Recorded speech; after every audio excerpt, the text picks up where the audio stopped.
painting behind me is an oil painting, and it is currently stuck in that stage. It is stagnant and still, and it cannot move forward unless I actually put another layer of paint on it. But at the moment, I haven't been working with oil paint because it's just too inconvenient. It is time consuming to make a composition, at least in the way that I paint, and it is just messy to clean up and to set up. And to basically make art with this lifestyle decision to not use oil paint at the moment, I have been gravitating towards water-based mediums and just dry mediums in general. And that's what I want to talk to you about today. I want to show you the artwork that I have been creating that is influenced by the current life stage that I am in and the environmental factors. So I have been spending a lot of time in Chelsea, Manhattan, which is a neighborhood known for the arts, visual art. And in that neighborhood, I implement art programs for New Yorkers experiencing housing insecurity, mainly homelessness. And what the service that I help provide is creating an open studio space. So think of the art classroom, but instead of just guided workshops, you get access to just materials, and you just use the materials on the spot unconditionally, and it's not regulated at all. And because I've been so busy carving out a space for others to make art, I haven't, made my own art. However, as a volunteer in this space, you do have the opportunity to make art alongside program participants. And that's how I've been getting my art hours in, just making art alongside other people. And because of that environment, I am restricted in terms of the materials that I use. I'll give you an example. So this is a pastel pad, and I made a composition on the cardboard of the pad. And the reason for that is because there was a watercolor pad, and I try not to use the nice stuff because I want to reserve those nice materials for the program participants themselves. And even though there was one last watercolor paper, I decided not to use it because, again, of my own internal rule. Like, I want to leave it for others. Like, if I want watercolor paper, I could just wait until I get home and use that one. And because of that environment and because of that internal rule, I noticed that we had, cardboard from this pastel pad. So that's what I used. And as you can see, I used acrylic paint and black crayons. And this is the space that I am in. So all the artworks that I have been making in that program is just the reflection of the environment that I am in. So I am painting or depicting the program participants as well as the environment that we are in. We operate in a soup kitchen, but it's like this large scale cafeteria hall with really huge arches and stained glass windows and just rows of lights and remnants of Catholicism, because the soup kitchen is operated by a Catholic institution. And in this painting or drawing, or I don't know what to call this, composition, I drew one of the artists in the space, and he's working on a graphite piece, and he noticed that I was using crayons, and he was like, "Oh, Picasso used crayons," and I did not intend to, but I said, "Oh, that makes me feel better." But honestly, I have been gravitating towards using crayons for months now, and I don't need a famous artist to also use crayons to validate me on that.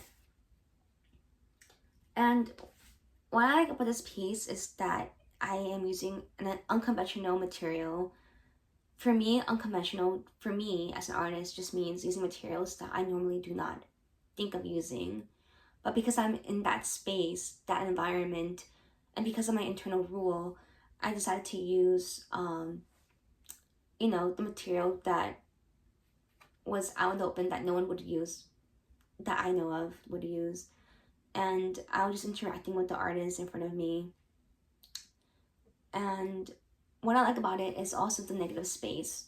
Like, it is an unexpected surprise. Like, I was not looking for, like, originally I was looking to use a watercolor pad, which is white paper. It has a white tone, but this has a different tone, almost mauve-like, and I really like the negative space that this cardboard has provided me. So yeah, that's one obvious environmental influence in my art practice.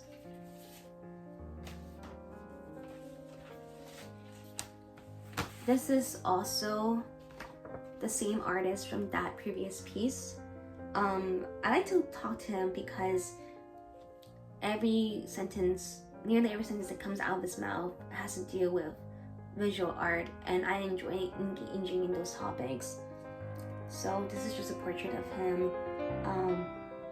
This is in acrylic paint in the background, and then I use, I believe, black oil pastels and watercolor and crayon and colored pencils. And what I noticed is that these pieces, being in that environment, push me to be loose. When I'm with my oil paintings, I work in very heavy, rigid layers. But one aspect about that program that I find really inspiring is that when people come, they create a finished piece in just 3 hours, in just one session, in just one sitting. And for me, that is something that I gravitate towards because I spent so many months in a painting, but it's still unfinished, or it's finished, but I could have made more art, right, in the process. And my goal is just to make more art because I just want to express myself, or I just want to create more. That's the goal that I have currently. And for me, the only outlet for me to create more is to work with mediums that allow me to just move on, or work in a manner that just allows me to move on. Let's just stick with that, the manner that allows me to move on, because I don't want to place any indication on a medium. Like, I can work on oil paint in a fast way, but I don't want to do that. Instead, I want to work in dry based mediums in a fast way, if that makes sense.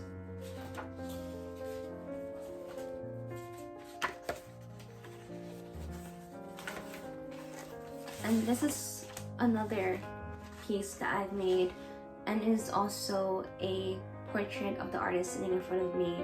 So because of in that environment, I like to draw other artists because I like to document like my interaction with them and also their presence. And it has pushed me to basically do portraiture on the spot. No reference photos, just looking at the person across from me and drawing them. And I have a yellow background. This is markers, dual markers, crayon, and the person in front of me likes to work with colored pencils. That's his preferred medium. And what I learned about him is that he used to working with crayons, but now he prefers colored pencils. And then this piece is you can unravel another piece. This is it's not the exact replica, but it's just a imitation of the drawings that he does, which is swirly organic patterns. And again, this is something that I would not normally do, because as someone who who used to identify as primarily an oil painter, I just work on canvas. That's it. But this is just like regular paper. Nothing special about it. It's not mixed media. It's just paper. This is just copy paper under here. Like, I never would think to attach like another piece so that it can be like interactive.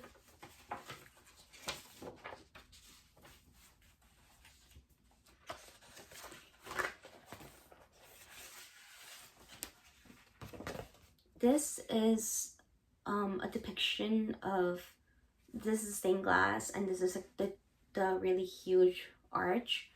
Again, what's interesting about this piece is that I thought to myself, oh, this is unfinished. Maybe I can finish it in a different session. But I did not do that. I decided to let it be because I'd rather do something in one sitting and just let it be.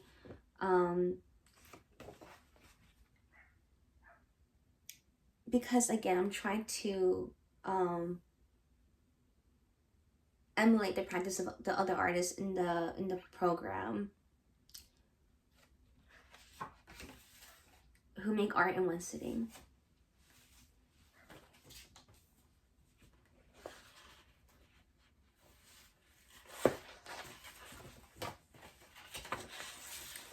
And this is something fairly new. It's also the stained glass archway.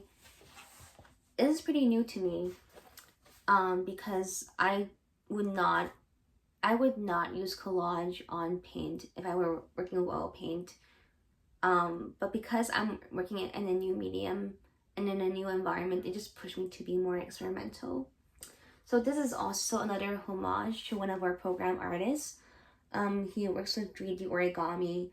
And if you look closely, you can see that these pieces are remnants of 3D origami. 3D origami makes like these foldable triangles, and then you stack them to create a sculpture, which is a 3D origami. And I tried to sculpt something, but I quit prematurely and just decided to do what I do best, which is express myself in paint. But I tried to incorporate remnants of his artwork, of his practice, by gluing the 3D origami pieces that I made. So this is in crayon, paint, and collage. The collage materials were basically paper from an art magazine.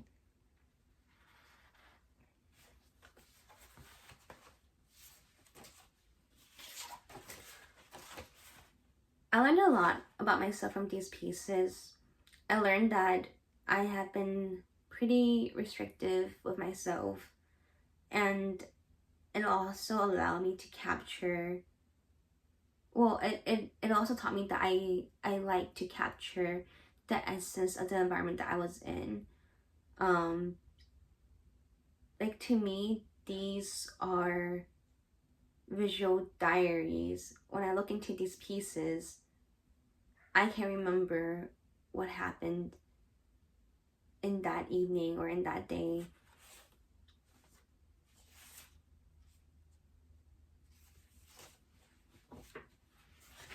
And because it's capturing the essence of that environment, I would say that it is more accurate. You can say that the painting behind me is a memory because I was painting from a photograph, a memory of a person. And because I tried to finish it in one setting, I would say that it pushed me to be more accurate. Well, not accurate, it just pushed me to try to be accurate, but it also allowed me to be expressive at the same time.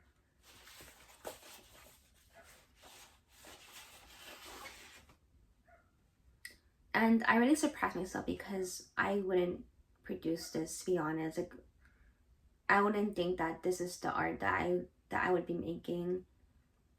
And it's also pretty risky because as an oil painter, at least in the way that I have been painting, I always follow the slogan of covering every spot of your canvas. I worked so heavily. I covered every white spot. You will not see it on your painting in my paintings. And I would just build up these layers. But these are pretty raw, I would say. These artworks are pretty raw. And it's scary because they look unfinished. But I like just having them be, you know. And there's also sophistication in unfinished pieces. There's sophistication in letting the paper be see-through. There's sophistication in cardboard.